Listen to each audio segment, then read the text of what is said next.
সবাই তো বলি নবী নবী, তার নবী মানে নাকি? নবী মানে কি? একটা লোক বলছে লামো যাও, পীর কি জিনিস জি? পীর কি জিনিস জি? কোরআন শরীফে দেখাতে পারো তো? কোরআন শরীফে পীর শব্দ থাকবে? পীর শব্দটা হচ্ছে ফার্সি শব্দ। এখন যদি বলেন কোরআন শরীফে পানি শব্দ যদি বাইর করে দিতে পারো তাহলে পানি মানবো, নাহলে পানি মানবো না। পানি পাবে কোনোদিন কোরআন শরীফে খুঁজে?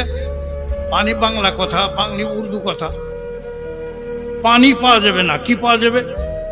আরবি মানে যেটা মা, মাউন, মা পাওয়া যাবে, তাহলে পাওয়া যাবে। এরকম পীর হচ্ছে ফার্সি শব্দ, আর আরবি শব্দ হচ্ছে মুর্শিদ, ওলি, এগুলেন পাওয়া যায় আরবি ভাষাতে। কোরআন শরীফ তো আরবি কথা পাওয়া যাবে। তো নবী